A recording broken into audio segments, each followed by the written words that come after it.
Good morning प्यारे बच्चियों। हम लोग कक्षा 10 के सूरदास के पाठ का अध्ययन कर रहे हैं। उसमें 11वां पद्यांश है, जिसमें देवकी पथिक द्वारा संदेश भिजवाती है। किसके पास? देवकी के पास संदेश भिजवाती हैं यशोदा माता कि मेरे लाल को क्या क्या प्रिय है, ये आप सुन लीजिए और उस हिसाब से मेरे लाल यानी कृष्ण को रखिएगा। देखिए, संदेशो देवकीशो कहियो, यशोदा माता पथिक से कहती हैं, राहगीर से कहती हैं कि हे राहगीर, तुम जा करके देवकी से कहना, हौ तो धाई तिहारे सुत की दया करत ही रहियो।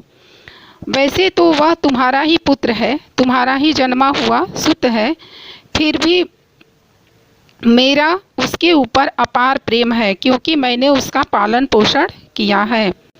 जदपि टेव तुम जानती उनकी, तो मोहि कही आवे। तुम तो उसकी हर बात को, हर विचार को जानती होगी, फिर भी मैं तुमसे कह रही हूँ, क्योंकि मेरा मन नहीं मानता। प्रात होत मेरे लाल लड़े तो माखन रोटी भावे। सुबह होते ही मेरे प्यारे कृष्ण को माखन रोटी पसंद है, वो माखन रोटी ही खाते हैं। तेल उबटनो और तातो जल ताहि देखि भजी जाते। जब वो तेल और उबटन और गर्म पानी देखते हैं तो भग जाते हैं कि मुझे नहाना पड़ेगा। जोई जोई मांगती सोई सोई देती, करम करम करिके नहाते।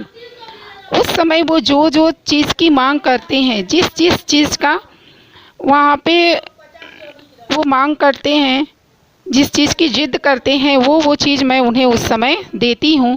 तब जाकर वो धीरे धीरे स्नान करते हैं। सूर पथिक सुन मोहि रैन दिन, बढ़ियो रहत उर सोच।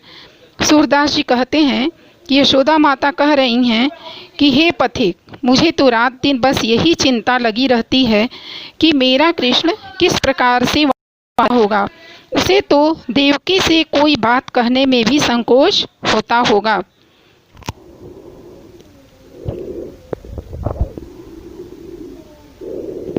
इसमें काव्यगत सौंदर्य हो जाएगा। माता के वात्सल्य भाव का सरस वर्णन हुआ है।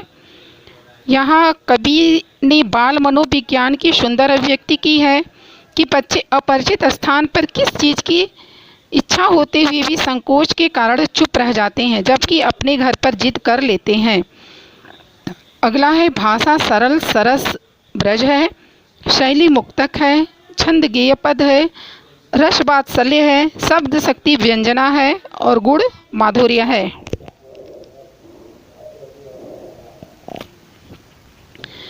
काव्यगत सौंदर्य एवं व्याकरण बोध, इसमें कुछ प्रश्न दिए गए हैं जिसका उत्तर हम देख लेते हैं।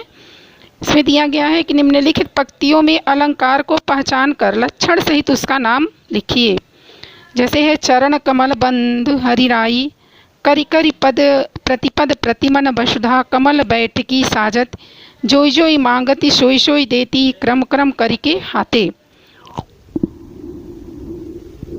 पहला में हो जाएगा रूपक अलंकार, दूसरा में हो जाएगा अनुप्रास एवं पुनरुक्त प्रकाश अलंकार, तीसरा में अनुप्रास एवं पुनरुक्ति प्रकाश अलंकार।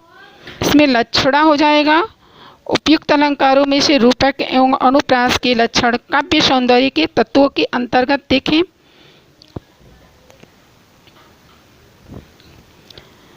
दूसरा है, जहाँ संतान के प्रति माता पिता का वात्सल्य